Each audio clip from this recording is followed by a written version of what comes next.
2009 में मैंने कमीने बनाने की शुरुआत की। तो उसमें मुझे लगा कि ये करेक्ट गाना है इस फिल्म के लिए। मेरी पहली सक्सेस थी general. Ji.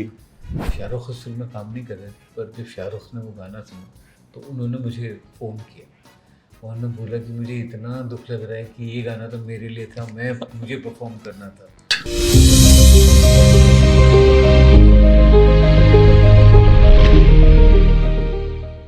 Hey hello everyone, this is your Bollywood spy यानी कि आरजे दिव्य सोलगम। और आज मेरे साथ मौजूद है, मैं कहूँगा इनकी फिल्मों के डायरेक्शन के बारे में तो मतलब पूरी दुनिया बात करती है, लेकिन आज हम इनकी म्यूजिक के बारे में बात करेंगे। The music director Vishal Bhardwaj ji, national award winning music director Vishal Bhardwaj जी।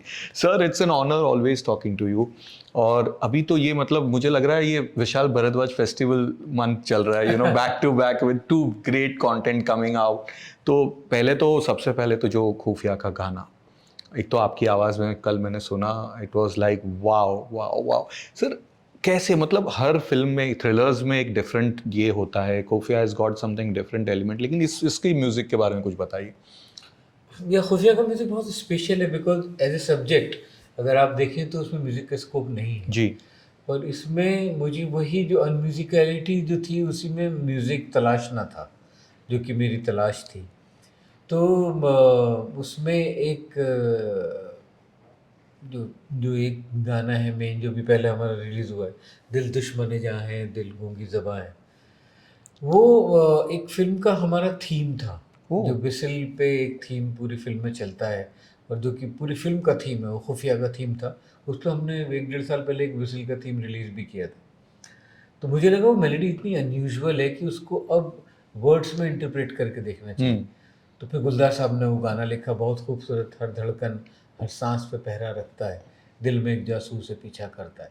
तो वो वाह। पूरा एक स्पाइस जो वो जासूस की एक ज़िंदगी होती है और जो सुलगता रहता है अंदर और उसके अपने दिल में ही उसका अपना दुश्मन है। वो हमारे कैरेक्टर से बहुत मेल खाता है, टब्बू के कैरेक्टर से, उस वामिका के कैरेक्टर से और जो अजमेरी जो उसमें एक्टर है, उन तीनों के कैरेक्टर में जो इंटरनल कॉन्फ्लिक्ट उनके दिल में चल रहा है, उससे पूरा उसको कॉम्प्लीमेंट करता है, उसको एक्सप्रेस करता है, कॉम्प्लीमेंट करता है, नहीं एक्सप्रेस करता है उसे। तो ये गाना बना हमारा। फिर उसके बाद मत आना जो है गज़ल, वो तो हिस्सा ही है फ़िल्म का। आपने फ़िल्म देखी है तो वो उसको इमोशनल एक जो रिलेशनशिप है उसको डिफ़ाइन करता है। हैज़ टू बी, या। देन एक उसमें गॉडमैन का कैरेक्टर है जो राहुल राम ने प्ले किया है, हम्म। एंड वो godman with band. Hmm. You know, he has his own band, contemporary band, and he plays bass guitar and electric guitar, and he sings Kabir रही मीरा। तो जो मन्ना रंगावे और बुझी बुझी उसमें है। और फिर एक ये इसका बहुत ही खूबसूरत रोमांटिक बैलेड जो अरिजीत ने भी गाया है, मैंने भी गाया है उसमें। आपकी आवाज़ में, या। ना होश चले हाँ, ना जुनून चले, दिल पर किसका कानून चले। और एक गाना उसमें और है जो कि टब्बू की रिलेशनशिप के ऊपर है, वो जो कि तन्हाई है तुम हो तन्हाई है, तुमसे गुज़ारिश है आ जाओ बारिश। तो वो इस फ़िल्म के जो इसमें क्योंकि इतना इंटरनल फ़िल्म है, इतने इंटरनल कॉन्फ्लिक्ट्स हैं, तो उसको एक्सप्रेस करने के लिए ये सारे इसको इसका म्यूज़िक इसलिए और स्पेशल है कि ये इंटीरियॉरिटी जो है लोगों की, हम्म। कैरेक्टर्स की, उसको ज़ाहिर कर रहा है। बट सर, कहीं ना कहीं this has been like a challenging, तो आपने कहा, लेकिन एक यूएसपी भी रहा है आपके म्यूजिक का। Like if I go back, मुझे याद आता है Satya film, you know, a full action out and out gangster film. कोई सोच भी नहीं सकता इसके म्यूजिक के बारे में। I am not talking about सपने में मिलती है। मेरे लिए उस फिल्म में बहुत सारे और भी गाने जो खजाना सॉन्ग्स थे, यू नो, बादलों से एंड गीला गीला पानी एंड ऑल दोज वंस। आपने उस फिल्म में जो म्यूजिक दिया, वो म्यूजिक की एक अलग आइडेंटिटी बन गई। तो उस वक्त भी वो चैलेंजिंग रहा होगा सर, उस वक्त भी, बिकॉज इट वाज अ कोई कोई उसके पहले कोई एक फिल्म, इवन यहाँ तक अगर हम दीवार की बात करें, nobody talks about music of such type of जी, फिल्म्स। बिल्कुल सही बात है क्योंकि यही चीज़ लेके राम गोपाल वर्मा मेरे पास आए थे। फ़िल्म आधी शूट कर चुके थे। तो वो जब भी लोगों को दिखाते थे तो लगता था कि बहुत वायलेंस है उसके अंदर। हम्म। तो उन्होंने वो मेरे पास आए, उन्होंने बोला कि आई वांट योर म्यूज़िक, कि मैं चाहता हूँ कि थोड़ा-सा मेरे वायलेंस जो है उसके ऊपर थोड़ा मलहम लग जाए। थोड़ा उसके ऊपर उसको सॉफ्टन कर दिया जाए, जो ब्लड है हम्म। उसको थोड़ा-सा यू नो बहुत गाढ़ा है उसको थोड़ा सा तरल कर दिया जाए। तो इसलिए मैंने उसमें बहुत मेरा वो बड़ा फेवरेट है उस तरह का म्यूज़िक क्रिएट करना, बादलों से काट काट के, वो मेरी सोल का म्यूज़िक है। और या गीला गीला पानी और या तू मेरे पास तू भी है। मेरे पास भी है। तो ये गाने तो मुझे हमेशा जब भी, इसलिए मैं जब डायरेक्टर बना तो मेरा बड़ा मन रहा कि जो मैं अपनी फ़िल्में हैं उसमें मैं इस तरह के म्यूज़िक को एक्सप्लोर करता रहूँ। बट ये आप हमेशा करते हैं, आप एक एक आपके पास तो विनर सॉन्ग होता ही है, जैसे इसमें सत्या में अगर बात करें तो सपने में मिलती है जो आज भी है, और फिर एक होता है जो विशाल भरद्वाज टच वाले, ये वाले जो गाने होते हैं। Even if we talk about Omkara में so many winner song, but of course I know your favourite, even my favourite is जगजारी गुड़िया। बिल्कुल। इस तरह से वो एक होता है, आप एक हर बार रखते हैं। इसमें कौन सा खुफिया में विच इज योर दिल के करीब वाला विशाल भरद्वाज सॉन्ग? इसमें तो मेरे इसमें 2-3 हैं एक्चुअली। वो जो ग़ज़ल रेखा ने गाई है, जाना तुमको जाना हो तो मत आना, और फिर एक तन्हाई है तुम हो, और एक जो अरिजीत ने ना होश चले, वो ना होश चले मेरा बहुत फ़ेवरेट गाना है और बहुत ही खूबसूरत गुलजार साहब ने लिखा है। सो लिखने की बात से मुझे याद आता है your father, Ram Bharadwaj sir, and इसके बारे में मैं बहुत सालों पहले मैंने आपको एक फिल्म दी थी, जुर्म और सज़ा की हाँ, हाँ, बिल्कुल कॉपी, इफ मुझे यू याद है, रिमेंबर। तो हाँ। And he did films with Laxmikant Pyarelal and Kalyan ji Anand ji. तो वो कुछ मेमोरीज वहाँ पे, एंड उसके बाद आपने 17 ईयर पे आपने अपना पहला गाना रिकॉर्ड किया था 19 पे। हाँ तो जी। ये क्या थी इसके पीछे की स्टोरी? वाज दैट वहम का सॉन्ग फॉर विद वहम, Asha ji, yes, your yes, first song with Asha ji? Yes. Sir please कुछ बताइए। I was too young to even, even understand what was that happening with me. या तो मेरे फादर पोएट थे, lyricist थे, और यूपी में सरकारी नौकरी भी करते थे। तो उसमें जब भी उन्हें वक़्त मिलता था तो वो बॉम्बे आते थे छुट्टियाँ लेके। तो यहाँ पे लक्ष्मीकांत प्यारेलाल जी दोस्त थे, लक्ष्मी जी तो स्पेशली बहुत ख़ास दोस्त थे मेरे फादर के। देन कल्याण जी के साथ भी उन्होंने गाने किए, उषा खन्ना जी उषा के साथ खन्ना। भी गाने किए। तो मैं I was exposed to that kind of atmosphere. And फिर वहम फ़िल्म जो प्रोड्यूस कर रहे थे वो ए.वी. मोहन साहब प्रोड्यूस कर रहे थे। वो भी मेरे फादर के दोस्त थे। वो फ़िल्म में 2 गाने थे, तो ए.वी. मोहन साहब ने बोला कि I want to give break to your son. तो उन्होंने मुझे ब्रेक दिया, तो उसमें पहला गाना आशा जी ने गाया। मैं 19 साल का था, बट या मतलब आई वाज़ लकी, फॉर्च्यूनेट कि वो मेरे साथ ऐसा हुआ। तो इसलिए मैं काफ़ी पहले से एक्सपोज़्ड हूँ म्यूज़िक के लिए, and it was year 1984। 84। Hmm, hmm. But sir 89 हमेशा यादगार रहता है जो आपकी म्यूजिक की बात करते हैं, बिकॉज टू क्यूट थिंग्स जो वहाँ से निकली थी दूरदर्शन पे। आज हम ओटीटी की बात करते हैं, तब आपने दूरदर्शन पे एक तो ढंटड़ैन गुब्बारे, एंड देन सेकंड वाज जंगल जंगल बात चली है पता चला। Please share something about those ones, because we have loyal listeners जिनके जंगल जंगल मतलब इट्स लाइक, और आज भी फेवरेट है वो। हुँ। तो या जंगल बुक तो 91 या 92 की बात, आई थिंक 91 की बात होगी, या 91 की बात होगी। तो दूरदर्शन पे चिल्ड्रन फिल्म सोसाइटी का वो लोग ये बाहर के जो एनिमेटेड सीरियल्स होते थे उनको लेके डब करते थे हिंदी में, और अ, उसको दूरदर्शन पे दिखाया जाता था बच्चों के लिए, क्योंकि बच्चों के लिए कंटेंट यहाँ पे तो बनता नहीं है उस स्टैंडर्ड का, जिस स्टैंडर्ड का बाहर बनता है। तो उसका ही गाना था जो कि मेरी झोली में आ गिरा, कि गुलजार साहब ने बोला कि ये बहुत जल्दी है, गाना करना है। जो ओरिजिनल कंपोज़र थे उसके पता नहीं कौन, पर वो कहीं बिज़ी थे, नहीं कर पा ओके। रहे थे। तो गुलजार साहब ने बोला मैं नए लड़के से करा लेता हूँ।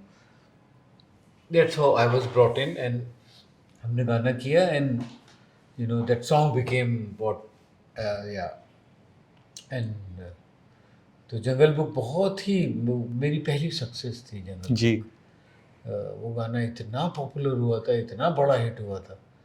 और उसके बाद या 99 में, हाँ, गुब्बारे में मैंने फिल्म ही ढेन टेन नाम की बनाई थी, एक जी, शॉर्ट फिल्म थी। शर्मन जोशी वो, शर्मन राइट। जोशी होते हैं, एंड मखीजा जो है, मासूमी मखीजा, वो दोनों थे उसमें।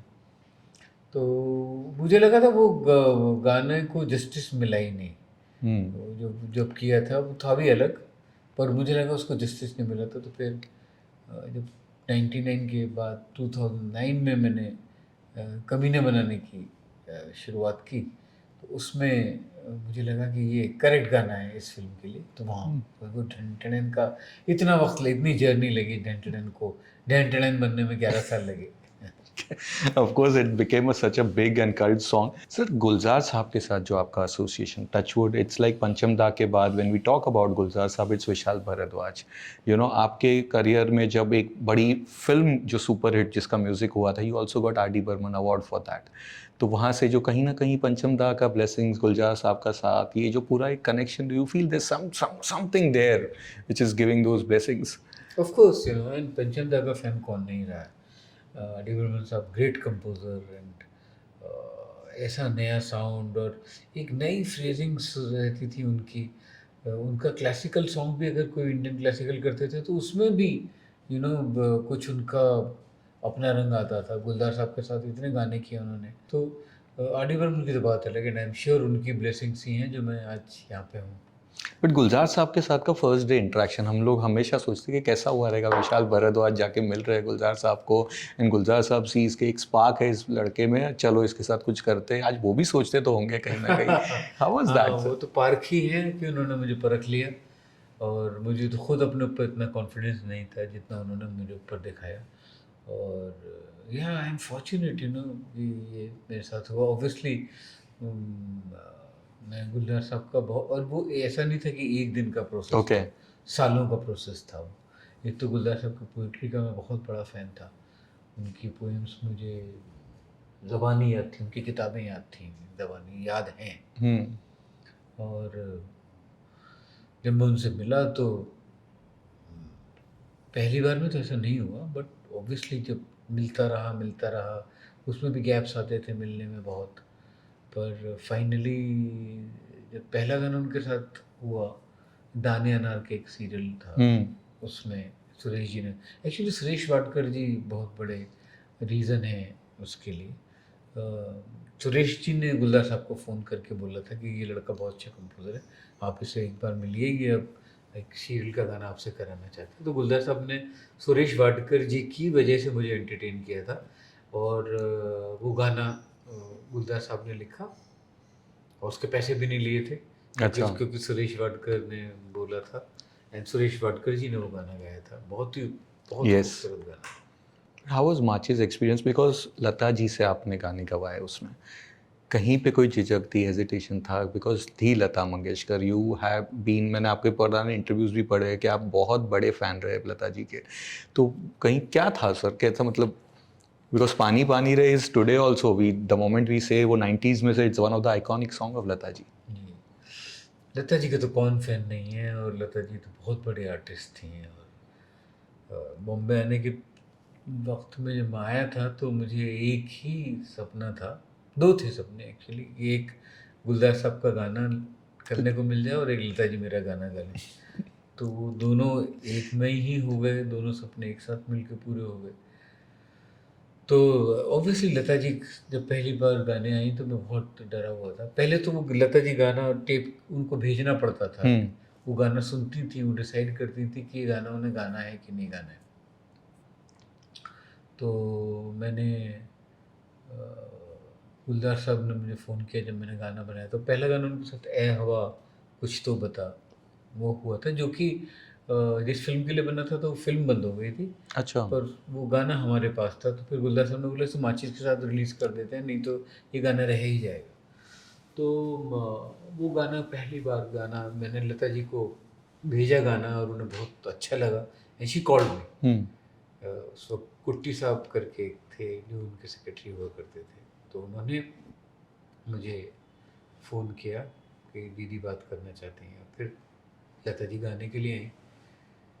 पहले गाने में तो उतना नहीं हुआ था, पर पानी पानी रे जब वो गाने के लिए आई थी तो मैं शायद थोड़ा सा ज़्यादा नर्वस था, मैं यंग भी था, थोड़ा सा ओवरवेल्म भी था मैं, क्योंकि इतनी बड़ी फिल्म कर रहा था, इतनी बड़ी, और मुझे मालूम था ये मेरे लिए डू और डाई है, कि ये अगर चांस मिस हुआ तो फिर पता नहीं कब आगे जाके मिलेगा। सो मैं शायद एक्सप्रेस नहीं कर पा रहा हूँ अपने आप को ठीक से लता जी को। तो लता जी ने वो चीज़ महसूस की, और उन्होंने मुझे वहाँ सिंगर बूथ से आवाज़ दी कि आप इधर आइए, और रिकॉर्डिस्ट को बोला कि माइक बंद करो ज़रा। तो उन्होंने मुझे बुला के बोला कि देखिए आप जो है ना थोड़ा सा नर्वस हो रहे हैं, आप मुझे ऐसे नए सिंगर की तरह ट्रीट कीजिए कि ओह! जैसे। वाओ! तो ये बात एक लता मंगेशकर के लिए बोलना कि आप मुझसे ऐसे ट्रीट कीजिए जैसे आप किसी नए सिंगर से बात कर रहे हैं, वो मुझे बिल्कुल बुरा नहीं लगेगा। तो आप खुल के बोलिए जो आपको बोलना है। तब पानी पानी रे हुआ, तो ये उनका बड़प्पन है, उनकी इसलिए इतनी बड़ी आर्टिस्ट थी ऑफ कोर्स। कि कोई उनका सानी नहीं है, एक ही लता मंगेशकर हुई हैं और एक ही रहेंगी। बट सर जब गाने हिट हो गए थे, जो आपने कहा बहुत बड़ा टास्क था, of course it was a task because R D Burman के बाद you have like filling in the shoes with पंच। गुलज़ार साहब की फ़िल्म में आपका म्यूज़िक था एंड लोगों के एक्सपेक्टेशंस भी बहुत हाई थे और लकीली या जो कहे 2 गाने, एक नहीं 2-2 गाने सुपर हिट हो गए, छोड़ आए एंड ऑफ कोर्स चप्पा चप्पा। हाउ वाज़ कितने कितने रिलैक्स साइ ऑफ रिलीफ हुई थी आपके लिए?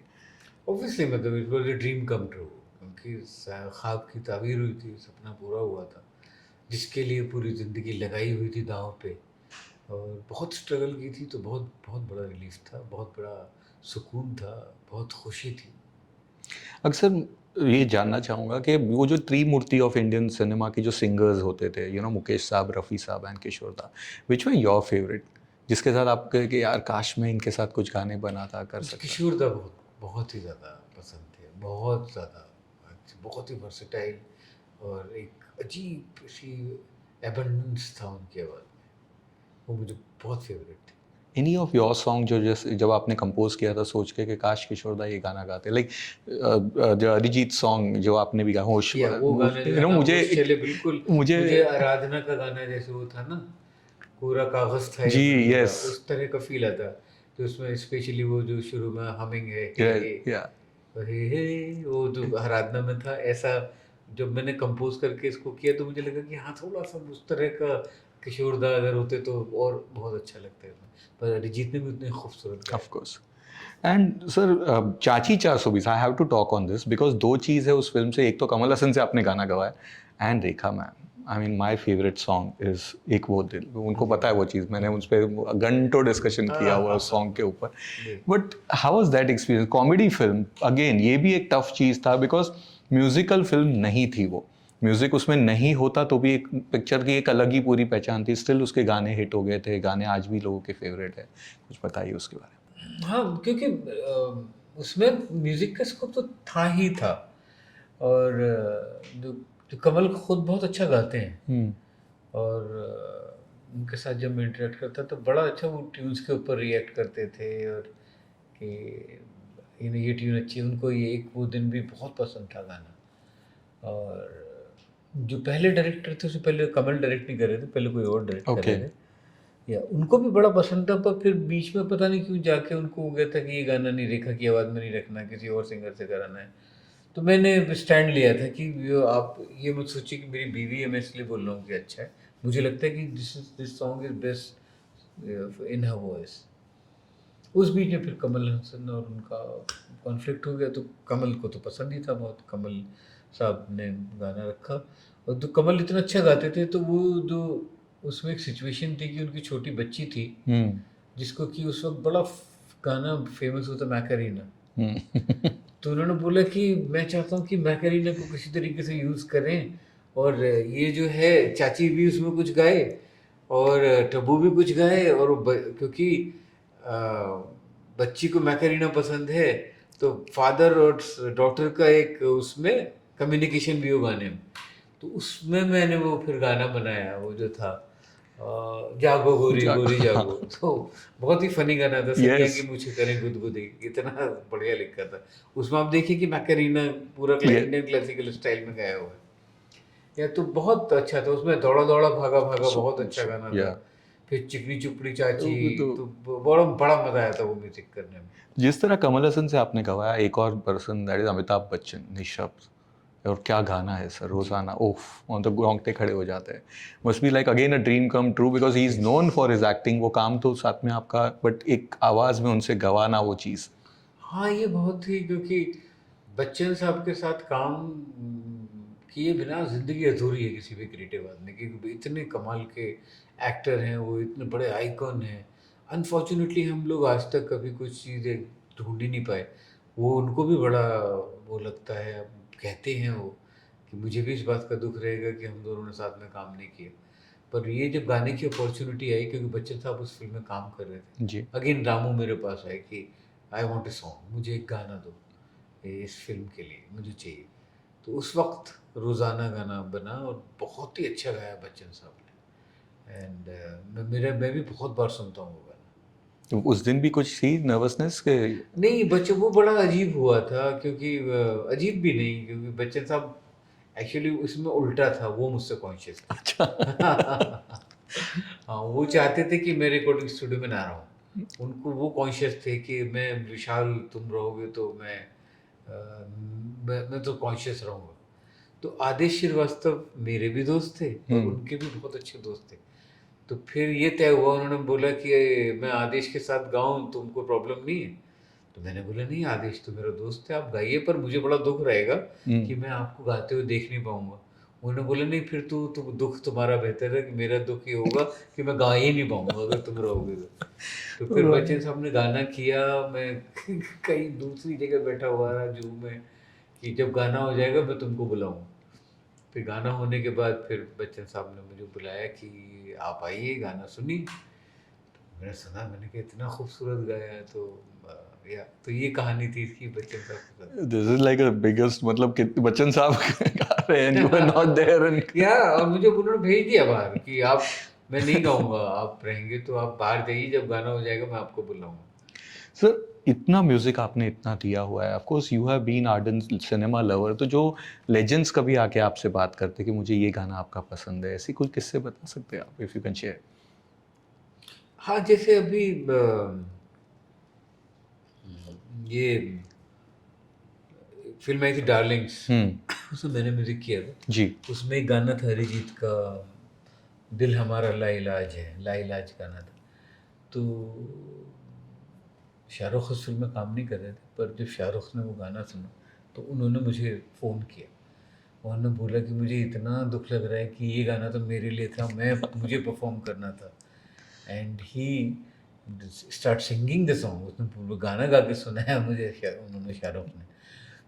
और फिर उन्होंने पूरी अपनी टीम को एक्सप्लेन किया कि ये गाने का मीनिंग क्या है। एक तो शाहरुख वैसे भी बहुत एस्थेटिकली बहुत प्रोफाउंड है, लैंग्वेज इतनी बढ़िया है, तो बहुत प्यार से उन्होंने, तो ऐसे हाँ बहुत बहुत बार ऐसा होता है कि कि बहुत लोग आके बोलते हैं कि ये गाना हमारा फेवरेट है।